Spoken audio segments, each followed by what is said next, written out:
Picture this. It's the year 1350, and you're standing in a smoky, sweltering workshop in the heart of a medieval English village called Willowford. Sparks fly, the air shimmers with heat, and a man named Eadric, muscles bulging from years of toil, slams a hammer against glowing iron. This is no Hollywood scene of a heroic blacksmith forging a legendary sword. This is the gritty, backbreaking reality of a medieval blacksmith's life. A life most of us wouldn't survive for a week. Today, we're diving into the untold truth about what it was really like to be a blacksmith in the Middle Ages. Forget the romantic tales of fire and steel. This was a world of relentless work, danger, and sacrifice. By the end of this video, you'll see why Eadric's story isn't just history. It's a mirror to our own struggles and resilience. So grab a drink, settle in, and let's hammer out the truth together. Don't forget to like, subscribe, and hit that bell so you never miss a deep dive like this one.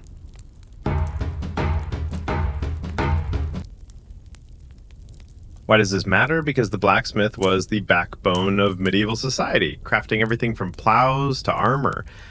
Yet their lives were anything but glamorous. Through Eadric's eyes, we'll explore the brutal training, the deadly workplace, the impossible customers, and the quiet strength that kept villages like Willowford alive. This isn't just a history lesson, it's a story of human endurance, and I promise you'll walk away with a new perspective on what it means to work hard. Let's step into Eadric's world and uncover the reality behind the forge. Imagine being 5 years old, not playing with toys, but hauling buckets of coal in a dark, smoky smithy. For Eadric of Willowford, this was life. In the Middle Ages, blacksmithing wasn't a career choice, it was a family sentence. If your father was a smith, you were destined to follow, no questions asked. Eadric's father, Godric, was a stern man who believed the forge was the best teacher and pain was its lesson plan. By age 6, Eadric was pumping bellows, his small hands blistered, his lungs stinging from smoke. This wasn't child's play, it was survival. Apprenticeships began young, often at 7, as historical records from 14th century guilds confirm. These weren't modern internships with coffee breaks. Eadric's training lasted a decade, from age 7 to 17, under Godric's unforgiving eye. Mistakes meant shouts or worse. One day, Eadric misjudged a hammer swing, denting a plow blade. Godric's response? Fix it, or you'll sleep in the slag heap. No safety nets, no child labor laws. Guild records from London show apprentices worked up to 12 hours daily during peak seasons, their bodies worn out before adulthood. Eadric's hands were calloused by 10, his back already aching. But let's pause and reflect. This system seems cruel, but it was rooted in necessity. Medieval villages needed metal work to survive. Plows for farming, nails for homes, horseshoes for transport. Families passed down skills because there were no trade schools, no YouTube tutorials. Eadric didn't choose this life, but it gave him purpose. Compare that to today, where we chase passion, but often lack direction. There's something to admire in the medieval focus on duty, even if it came at a cost. Eadric's story reminds us that sometimes purpose is forged in hardship, not choice. The guild system added structure, but also chains. By Eadric's time, guilds in towns like London or York controlled blacksmithing, setting prices and quality standards. Eadric dreamed of innovating, maybe crafting lighter tools, but guilds enforced tradition. Stepping out of line meant fines or expulsion. This rigidity stifled creativity, much like modern bureaucracies can. Yet guilds offered community, a sense of belonging Eadric clung to when the work felt endless. It's a trade-off we still navigate. Stability versus freedom. Step into Eadric's smithy and you'd choke on the heat. His forge burned at 1800 degrees Fahrenheit, hot enough to melt lead. In summer, with Willowford's air already sticky, Eadric sweated buckets, literally. Archaeological digs of medieval smithies reveal sloped floors with drainage channels for sweat. Eadric lost pounds of water weight daily, his linen tunic soaked. Winter was no better. The forge's heat clashed with icy drafts, making him a human hot pocket, as one historian quipped, roasting in front, freezing behind. No safety gear existed. Eadric's tools, hammers weighing up to 5 pounds, anvils at 150 pounds, were brutal. Swinging a hammer thousands of times daily built muscle, but broke bodies. Skeletal remains of blacksmiths show in large shoulder bones and compressed spines from repetitive stress. Eadric's right arm was a mass of scars from hammer rebounds. Tongs, made of iron, often warped mid-use, forcing him to juggle red-hot metal. If they broke, he'd forge new ones with the broken pair, a maddening cycle. The air was a silent killer. Coal fumes released carbon monoxide, causing dizziness Eadric dismissed as fatigue. Iron dust and metal vapors settled in his lungs.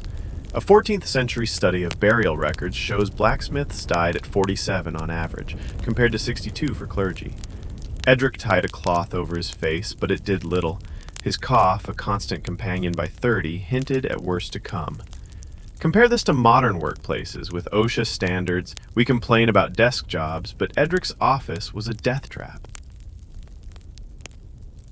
Yet there was beauty in the chaos. Eadric found rhythm in the hammer's clang, pride in shaping raw iron into tools that fed Willowford.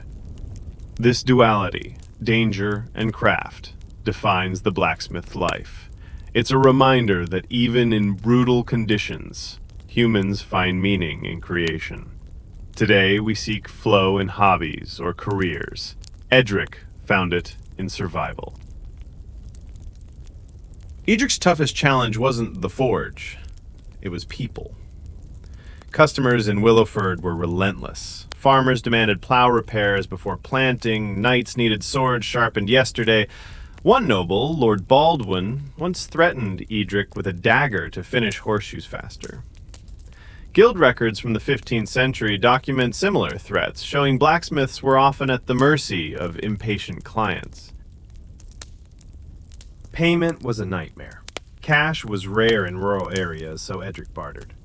Farmer Tom paid with turnips, Widow Agnes offered a goose. A 14th century German smith's ledger lists chickens and cheese as payment for tools. Eadric's yard clucked and bleated, a living paycheck that could run away or rot. Credit was worse. Customers promised to pay next market, then vanished. Eadric tracked debts on notched sticks, some unpaid for years. Tax records show blacksmiths were top creditors in many towns, their wealth tied up in IOUs. Social hierarchy added insult. Nobles like Baldwin expected free work for honor. Eadric's sister, Elfwin, who took over the smithy after Godric's death, faced worse. Customers doubted her skill, offering half what they paid men. Historical records confirm female smiths, often widows, charged less to survive. Eadric and Elfwin gritted their teeth, knowing refusal could mean trouble with the Lord. Let's analyze this. Medieval customers sound like modern Karens, but their urgency came from survival. A broken plow could starve a family. A dull sword could lose a battle. Eadric's patience under pressure teaches us about service under stress. Today, we deal with entitled clients or bosses. Eadric's story shows how to endure with dignity, even when unappreciated. To bring Eadric's world to life, let's meet others who shared his struggles, inspired by historical records. Olaf, a blacksmith in northern England, lost an eye to a metal splinter at 25. With no protective goggles, such injuries were common. A medical text from the 1300s describes blacksmiths treating burns with egg whites and herbs, but Olaf's wound festered. He kept working, using touch to guide his hammer, forging nails for York's cathedral. His story, pieced from guild records, shows the resilience Eadric embodied. Olaf's blindness didn't stop him, it redefined his craft. This reminds us that limitations, physical or otherwise, don't define our potential. Gisela, a widow who inherited her husband's smithy, faced scorn from male customers. One merchant refused to pay, claiming her horseshoes were woman's work. Guild complaints from Cologne show she charged 30% less to compete. Gisela trained her daughter, proving women could master the forge. Her story echoes Elfwin's, highlighting the extra hurdles women faced. It's a lesson in defying stereotypes, relevant to anyone breaking barriers today. A monk's chronicle from Willowford tells of Eadric repairing a mill wheel during a storm. The village faced famine if the mill stopped, so Eadric worked through the night, lightning flashing. Exhausted, he burned his hand, but finished by dawn. The miller paid with a single loaf. This story, rooted in church records of smiths working on holy days, shows Edric's unsung heroism. It's a call to recognize the quiet sacrifices in our own communities. Think of nurses or teachers who go unnoticed. These stories ground Eadric's life in reality, showing the human cost of the forge. They also connect to us. Olaf's perseverance, Gisela's defiance, and Eadric's duty mirror our own battles with adversity, discrimination, or unthanked work. Eadric's proudest work was crafting armor for Willowford's knights, like Sir Cedric. A breastplate took months, each piece hammered over stakes in precise patterns. The process wrecked Eadric's shoulders. Skeletal remains of armorers show worn joints from repetitive strain. A full suit cost as much as a farm, yet Eadric wore only a leather apron, dodging metal shards. Knights complained about minor fit issues, oblivious to Eadric's burns. This irony, protecting others while unprotected, defined his life. Why did Eadric endure this? Pride. Each suit was a masterpiece, a legacy in steel. But there's a deeper lesson. Knights were society's elite, yet Eadric's work outlasted their glory. Many suits survive in museums while knights' names fade. This flips the narrative. The lowly smith was the true architect of history. Today, we chase status, likes, followers, but Eadric's story suggests real impact lies in quiet, essential work. When tools broke, Eadric took the heat. A farmer snapped a blade chopping wood, blaming Eadric's craftsmanship. Court records show smiths swearing oaths on relics to prove their work wasn't sabotaged. Rust was another issue. Customers expected pristine metal despite rain. Eadric warned them to oil tools, but they ignored him, then complained. This unfairness feels familiar. Today, we blame tech support for our errors, or scapegoat workers for systemic issues. Eadric's resilience under blame teaches us to focus on what we control, our effort, rather than others' perceptions. Eadric of Willowford died at 48. His lungs scarred, his hands gnarled. Yet his work, gates, tools, armor, lives in Willowford's stones and stories. His life was fire, sweat, and sacrifice, but also purpose. He didn't choose the forge, but he shaped a village, one strike at a time. What's the lesson? Your work, however small it seems, matters. Eadric wasn't a knight or king, but his tools fed families, his armor saved lives. Today, whether you're a teacher, a coder, or a parent, your efforts ripple. Don't wait for applause. Find pride in the act of creating, like Eadric did. His story isn't just history, it's a challenge to forge your own legacy no matter the heat.